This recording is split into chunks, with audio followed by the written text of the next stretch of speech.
Now, we don't always do a lot of weather talk on CoastLife, but when we've got a storm on the way in, it's important. And when there's a storm, there's only one guy to talk to.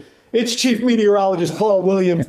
Paul, tell us a little bit about what we can expect. How bad is this stuff going to be this week, and when is it coming in? Well, this is one of the systems I don't think that's going to fake us out, because what we're looking at, Charlie, and everybody else, is that we're looking at a delineation between, let's say, 4 to 6 inches in one part of our viewing area, and then 6 and possibly even 8 in others. So for areas like Seaford, Laurel, really in the central and western portions of the county, of Sussex County, that's where I'm looking at a cluster of heavier showers to actually kick off for us, about 6 to possibly even 8 inches of snow there with the early run that we're taking a look at for today. Now, please keep things in mind. Keep in mind, this is a fluid thing because these models, we have 3 different models and they're not exactly in agreement. They're kind of fluttering around like this right now, okay? But then in other areas, we're looking at a solid 4 inches in most locations, period. Then we also have the concern for ice and slush, more so towards Bethany Beach, Ocean City, and in that area. And so what we're doing, since we're doing such a micro scale forecasting or micro forecasting, is we're trying to make sure folks know town to town what's going on and where they are. So for example, in Georgetown, that's where I'm looking at about 6.5 inches of snow there.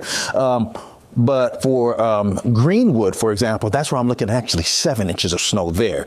But over in Lewis, I'm still looking pretty solid at 4 to 5 inches of snow. And once again, all of this is still very fluid at this particular juncture. The other side of this is we're under a winter storm watch at the very least. We're going to fluctuate between a watch to a warning. And we're looking for it to kick in for Tuesday, mainly in the late afternoon, evening hours, and continuing overnight. Most of the snow, when it hits during the daylight hours, a lot of it is just going to melt away because the ground is still kind of warm for right now. But when the sun goes down, that's when the clock starts ticking on that ice accumulation and be causing more complications as far as what weather event we're looking for and how we need to prepare. We've already seen some of the trucks that have already started salting some of the roads at this present time. That's a good move and a solid move. If you have the option of working from home, particularly Wednesday, I would strongly suggest that. If you're a manager, you got a crew that can do things from home, I would strongly suggest that because Wednesday morning is not going to be fun, Charlie. Not at all. Well, thank you, Paul. We appreciate it. And remember, anytime that you're trying to cover something or follow something that's going on with the weather, Paul always has the great information. Our meteorological team here at Coast TV has that great information.